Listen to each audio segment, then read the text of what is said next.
Operation सिंदूर को कल 1 महीना पूरा हो जाएगा, लेकिन अब तक पाकिस्तान के प्रधानमंत्री से लेकर फील्ड मार्शल मुनीर तक और पाकिस्तान के किसी नेता से लेकर आतंकी तक किसी ने भी परमाणु बम का नाम तक नहीं लिया। दरअसल ऑपरेशन सिंदूर से पाकिस्तान को पता चल गया है कि भारत की सैन्य ताकत के सामने उसकी क्या हैसियत है। इसलिए अब पाकिस्तान जंग नहीं, अमन की बात कर रहा है और भारत से बिना किसी शर्त बातचीत के लिए बार बार गिड़गिड़ा रहा है। पानी और खून भी एक साथ नहीं बह सकते।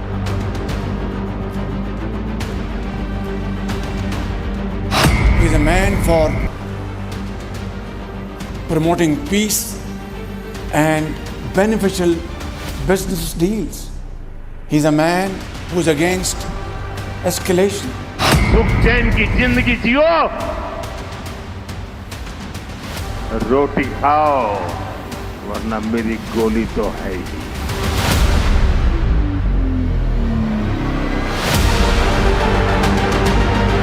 हम टेररिज्म पे बात करने के लिए, एंगेज होने के लिए 100% तैयार हैं। ऑपरेशन सिंदूर अभी खत्म नहीं हुआ है। ऑपरेशन सिंदूर अभी खत्म नहीं हुआ है, ना ही सिंधु जल समझौते को भारत ने बहाल किया है।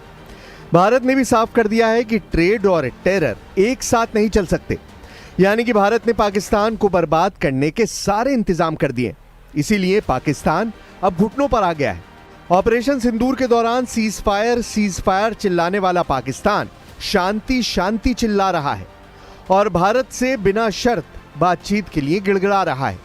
भय बिन होए न प्रीत, और पाकिस्तान में यह भय पैदा हुआ है ऑपरेशन सिंदूर के बाद। इसी वजह से अब पाकिस्तान के 3 बड़े नेता प्रधानमंत्री शहबाज शरीफ, डिप्टी पीएम इशाक डार और पीपीपी अध्यक्ष बिलावल भुट्टो एक साथ एक सुर में भारत के साथ बिना शर्त बातचीत के लिए गिड़गिड़ा रहे हैं। सबसे पहले बात शहबाज शरीफ की। ऑपरेशन सिंदूर के बाद से ही पाकिस्तान के प्रधानमंत्री शहबाज शरीफ ट्रंप के चरणों में दंडवत हैं। ट्रंप को शुक्रिया कहते कहते शहबाज की जबान नहीं थक रही है। शहबाज की ये जी हुजूरी यूएस असेंबली में भी उस वक्त सामने आई जब अमेरिका की आजादी की 249वीं सालगिरह पर शहबाज शरीफ ने ट्रंप को शांति का मसीहा बताया। President Trump has shown beyond any ray of doubt and imagination that he is a man for peace. He is a man for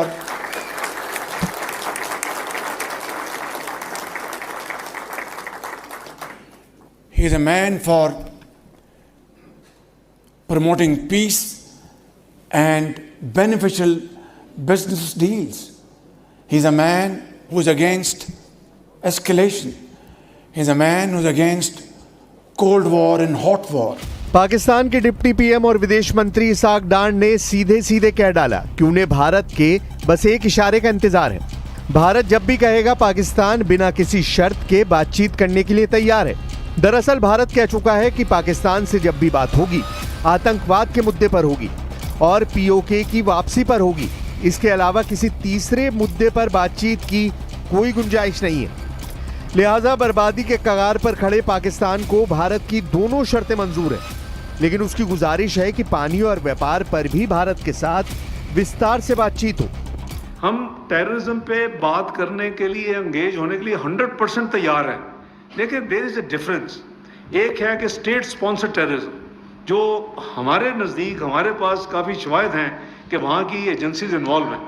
एक है कि कोई अगर इक्का दुक्का को खुद को लोग, अगर कोई फ्रीडम फाइटर्स या जैसे जेन्युइन मूवमेंट है 2019 के बाद जम्मू एंड कश्मीर में, तो उस तरह की तो हमारे कंट्रोल में नहीं है।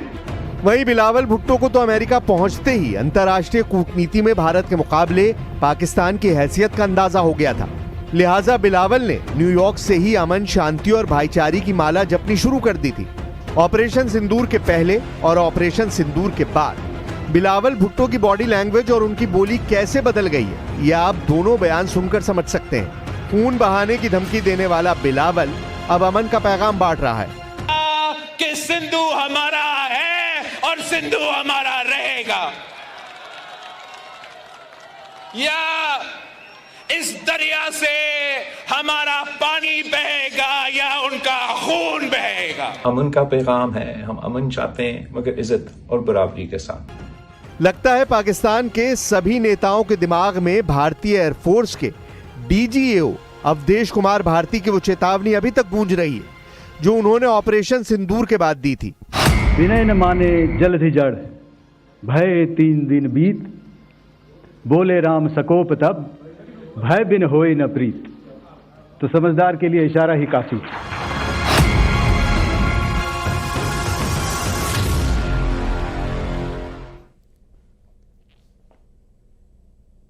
भारत और तुर्की के रिश्तों में आई तल्खी का